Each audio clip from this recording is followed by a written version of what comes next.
बिस्मिल्लाहिर्रहमानिर्रहीम। अस्सलाम वालेकुम डियर स्टूडेंट। हम चैप्टर नंबर 5 डिस्कस कर रहे थे। चैप्टर नंबर 5 में फर्स्ट ऑफ ऑल हमने थ्योरी को डिस्कस किया, जिसमें हमने वन बाय वन चीज़ें डिस्कस की। फर्स्ट ऑफ ऑल हमने गैसियस स्टेट यानी फिजिकल स्टेट और मैटर चैप्टर का नाम था, उसमें हमने first of all gaseous state को स्टार्ट किया। उन्हीं गैसियस स्टेट की टिपिकल प्रॉपर्टी को डिस्कस किया।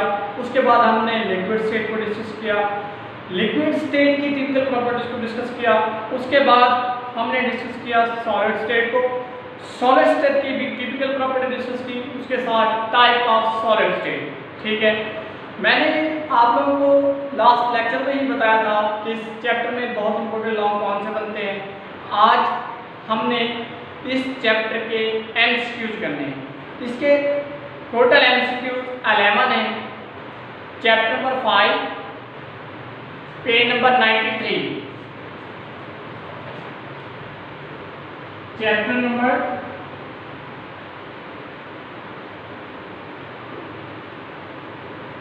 5, टॉपिक क्या है हमारा? एमसीक्यू। कहां से कहां तक? 1 to 11, ठीक है। और पेज नंबर 93,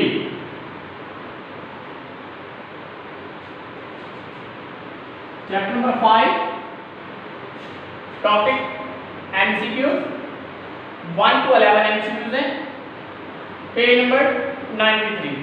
आप लोगों ने साथ साथ समझने भी हैं, साथ साथ मार्क भी करते जाने हैं। मैंने इधर इनके आंसर भी लिख देने हैं, ठीक है। एमसीक्यू आंसर 1 2 3 4 5, ठीक है। अब इसमें मोस्टली एमसीक्यूज वही होते हैं जो ऑलरेडी हम चैप्टर में डिस्कस कर चुके होते हैं। सम एमसीक्यूज ऐसे होते हैं जो कंसेप्चुअल होते हैं, जो स्टूडेंट के माइंड में नहीं आते, ठीक है। उनको आप लोगों ने अच्छी तरह समझना है। First one MCQ, page number 93, how many type liquid और डांसर देन गैसेस। अब ये हम टॉपिक में एमसीक्यूज ऑलरेडी डिस्कस कर चुके हैं। 1000 टाइम ग्रेटर होते हैं, ठीक है बेटे। फर्स्ट एमसीक्यू का बीटा इज करेक्ट,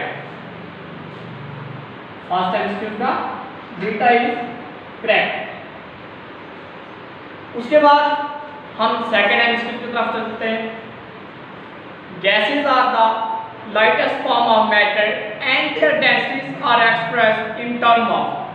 ये भी आप लोग टिपिकल प्रॉपर्टी ऑफ गैसेस में ये दोनों बातें डिस्कस कर चुके हैं, 1000 टाइम वाली भी, और इसके यूनिट को कैसे एक्सप्रेस किया जाता है, डेंसिटी के यूनिट को कैसे एक्सप्रेस किया जाता है, ठीक है। एमसीक्यू सेकंड क्या है? Gases are lightest form of matter and their densities.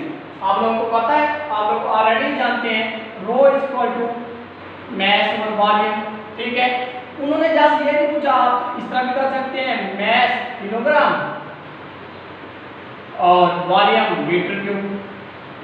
No, ये उन्होंने नहीं पूछा। उन्होंने ये पूछा है जस्ट आप किसके बताओ, आपने जस्ट बताने हैं गैसियस स्टेट के लिए।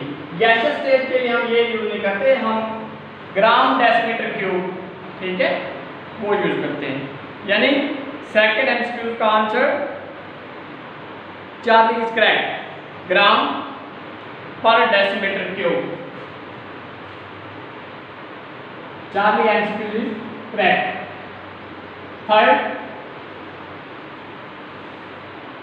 at freezing point which one of the following coexists in dynamic equilibrium। अब ये देखें, ये सेम एज बुक की लाइन है कि at freezing point which one of the following exists in dynamic equilibrium। तो ये इन्होंने बुक के टॉपिक से ही लाइन ली है, ठीक है। तो इसका आंसर थर्ड एमसीक्यू का आंसर 40 होगा, liquid and solid, liquid and solid. Next MCQ number 4, solid particle possess which one of the following motion। जी, लास्ट लेक्चर से जब हमने ये फर्स्ट चैप्टर स्टार्ट किया था, ये चैप्टर फर्स्ट लेक्चर से हम इन तीनों चीज़ों की मोशन को डिस्कस करते आ रहे हैं। गैसेज में क्या होती है, लिक्विड में क्या होती है, सॉलिड में क्या होती है। आप लोगों ने सॉलिड में भी ये बात डिस्कस की थी कि सॉलिड में जस्ट एक ही मोशन होती है, उसको नाम दिया जाता है वाइब्रेशनल मोशन। यानी MCQ number 4 answer beta is correct.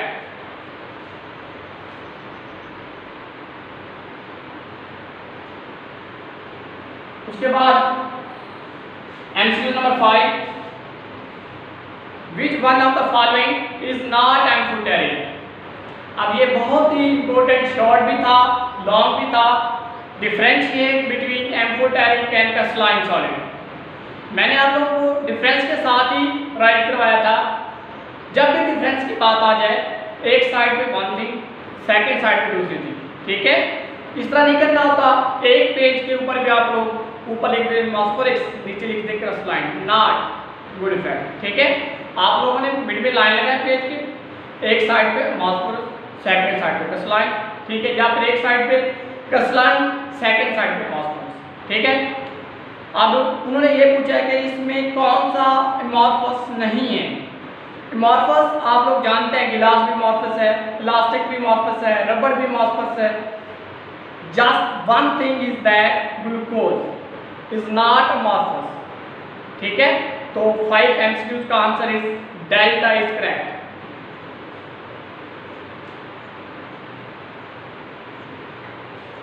Five MCQ हमने सॉल्व कर ली। नेक्स्ट हमने 6 एमसीक्यू डिस्कस करना है। 1 atmospheric pressure is equal to how many pascal. अब ये देखें, पास्कल किसके इक्वल होता है और ये यूनिट किसका होता है। ये पहली बात तो ये है, हम ये प्रेशर में पढ़ते हैं P equal to F/A। Unit निकालो इसका, फोर्स का यूनिट न्यूटन, एरिया का मीटर स्क्वायर, न्यूटन पर मीटर स्क्वायर। अब आप जानते हैं 1 pascal is equal to 1 newton पर मीटर स्क्वायर, ठीक है। इससे हम पास्कल फाइंड आउट करते हैं, ठीक है बेटे। अब उन्होंने क्या पूछा है, उन्होंने ये पूछा है आप ये बताओ कि एक एटमॉस्फेरिक प्रेशर कितने पास्कल के इक्वल होगा। तो हमने क्या बताना है, 101,325। ये हम ऑलरेडी टॉपिक में ही डिस्कस कर चुके हैं, स्टैंडर्ड एटमॉस्फेरिक प्रेशर, ठीक है, टिपिकल प्रॉपर्टी ऑफ गैसेस में। तो इसका आंसर क्या होगा, 6 एमसीक्यू का answer alpha is correct. Alpha is correct. उसके बाद 7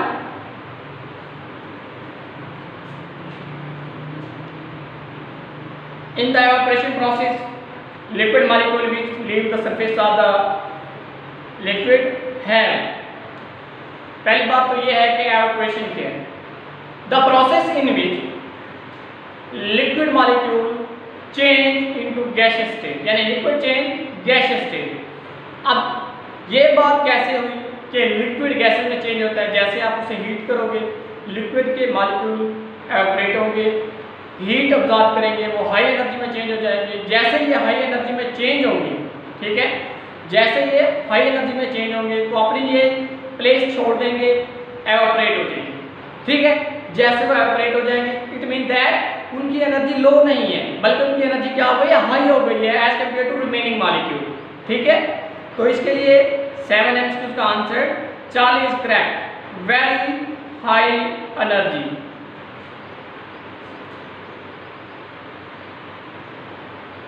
एमसीक्यू नंबर 8,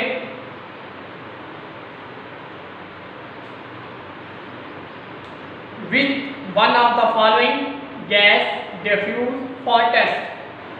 कौन सी गैस तेज से डिफ्यूज होती है। फर्स्ट लेक्चर इस चैप्टर का जिसमें हमने define diffusion, example of diffusion, depend of diffusion. Diffusion किसके ऊपर डिपेंड करती है, डिफ्यूजन डिपेंड करती थी मॉलिक्यूलर मास के ऊपर, ठीक है। ऐसी चीज जिनका मॉलिक्यूलर मैस कम होगा वो ज़्यादा तेज़ी से डिफ्यूज होगी। तो इसीलिए MCQ 8 का answer alpha is correct.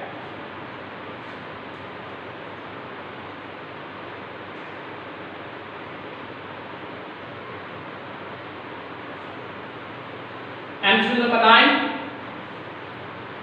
which one of the following does not affect the boiling point? Boiling point के ऊपर कौन सा फैक्टर इफेक्ट नहीं करता? आप लोगों ने बॉइलिंग पॉइंट की डेफिनेशन की, उनके फैक्टर को भी डिटेल से डिस्कस किया था। ठीक है, हमने इंटरमॉलिक्यूलर फोर्स डिस्कस की, एक्सटर्नल प्रेशर डिस्कस किया, नेचर ऑफ लिक्विड में हमने दो बातें की थी, पोलर नॉन पोलर की। ठीक है, इनिशियल टेम्परेचर ऑफ लिक्विड हमने डिस्कस नहीं किया था। ठीक है, इसका मतलब है कि ये आंसर इज करेक्ट। तो 9 MCQs का answer is delta.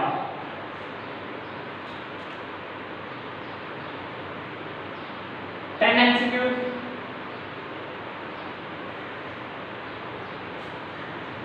density of a gas increase when its, क्या होगा जब डेंसिटी ऑफ गैस इंक्रीज होगी? Pressure is increase. क्या होगा? प्रेशर क्या हो जाएगा? इंक्रीज हो जाएगा। तो MCQ नंबर 10 का answer beta is correct.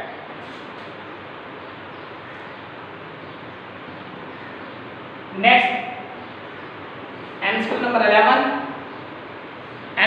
11, last MCQ है हमारा। The vapour pressure of a liquid increase with the, vapour pressure of a liquid increase with the, जैसे जैसे वेपर प्रेशर इंक्रीज होगा तो क्या चीज डिपेंड करेगी? Increase of temperature.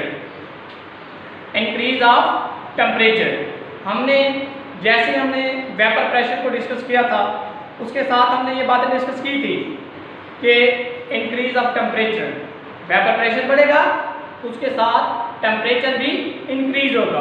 तो 11 MCQ का answer beta is correct.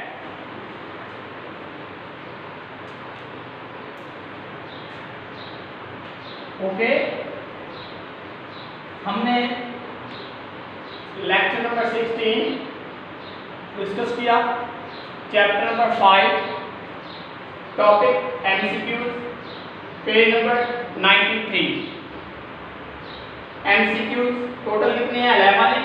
First MCQ का बीटा, सेकंड का 40, थर्ड का 40, फोर्थ का बीटा, फिफ्थ का डेल्टा, सिक्स का अल्फा, 7 का 40, 8 का अल्फा, 9 का डेल्टा, 10 का बीटा, 11 का बीटा। नेक्स्ट हमने स्टार्ट करना है शॉर्ट क्वेश्चन। ठीक है, अब हमने 2 शॉर्ट क्वेश्चन डिस्कस कर लेते हैं। ठीक है, 2 शॉर्ट क्वेश्चन इसके साथ डिस्कस कर लेते हैं। First 2, 1 and 2। ठीक है, अब ये पेज नंबर 93 से आगे पेज नंबर 94 पे आ गए। पेज नंबर 94, इनका पेज नंबर 93 था, इनका पेज नंबर 94। 94 पे हमने डिस्कस करने हैं short question. In short question को आप लोग ऑलरेडी ही पढ़ चुके हैं, जस्ट आप लोगों को मार्क करवाने की जरूरत है। ठीक है, आप लोग इसे खुद भी कर सकते हैं, लेकिन मैं आप लोगों को क्वेश्चन भी लिख दूंगा, आंसर भी। आप लोगों ने यही काम करना है कि साथ साथ लिखते जाना है। ठीक है, फर्स्ट शॉर्ट क्या है हमारा? What is diffusion, explain with example. Chapter number 5,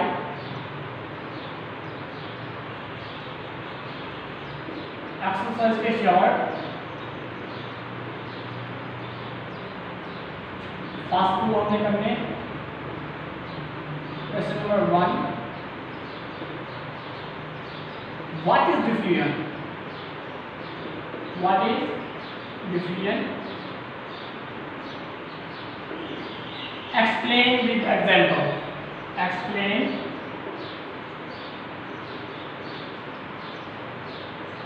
with example.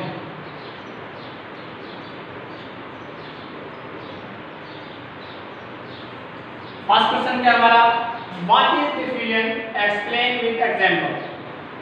इसका आंसर हमने क्या लिखना है, इसका आंसर फर्स्ट ऑफ ऑल आप लोगों ने डिफिजन की डेफिनेशन लिखनी है। डिफिजन की डेफिनेशन के बाद आप लोगों ने इनकी एग्जाम्पल लिखनी है। डेफिनेशन क्या लिखनी है, spontaneous mixing of molecule by random motion and colliding to form homogeneous mixture. ठीक है, क्या बात, आंसर spontaneous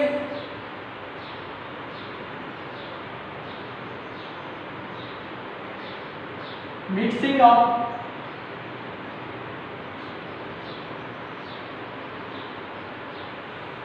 ये spontaneous क्या होता है, spontaneous is a process which continue its own basis। ऐसा प्रोसेस जो खुद ब खुद ही कंटिन्यू रहे उसे स्पॉन्टेनियस प्रोसेस कहते हैं।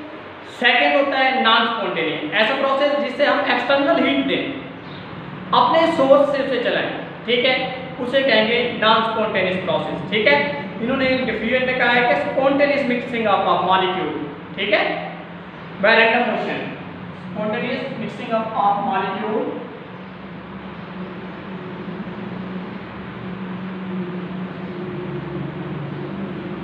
Bye random motion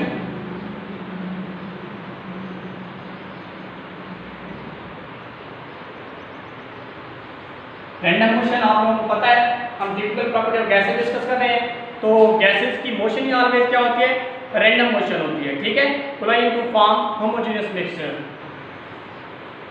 colliding to form homogeneous mixture. ठीक है, ये इसकी डेफिनेशन हो गई। एग्जाम्पल मैंने नीचे लिखा है, आप लोगों ने एग्जाम्पल कंप्लीट लिखना है। ठीक है, एग्जाम्पल इसकी क्या होगी, example H2 diffuse 4 time faster than O2 gas. H2 gas diffuse 4 time faster than O2 gas. ठीक है, ये हमारा क्वेश्चन नंबर फर्स्ट कंप्लीट हुआ। उन्होंने क्या डिफाइन करें, एक्सप्लेन विद एग्जांपल, हमने डिफाइन भी कर दिया, एग्जांपल भी डिस्कस कर दिया। उसके बाद हमारा सेकंड शॉर्ट है, define standard atmospheric pressure, what are units and how related to pascal. ठीक है, ये हमारा सेकंड शॉर्ट थोड़ा लेंथी है, इसलिए मैं आप लोगों को ये नेक्स्ट लेक्चर में करवा दूंगा। ठीक है बेटे, अगर आज के लेक्चर में अगर आप लोगों को कोई प्रॉब्लम हो, हमने फर्स्ट 11 एमसीक्यूज किए, उसके साथ फर्स्ट शॉर्ट किए 11 MCQs, page number 93, short page number 94। ठीक है, कोई पॉइंट अगर आपने पूछना है तो आप पूछ सकते हैं। ओके बेटे, अल्लाह हाफिज़।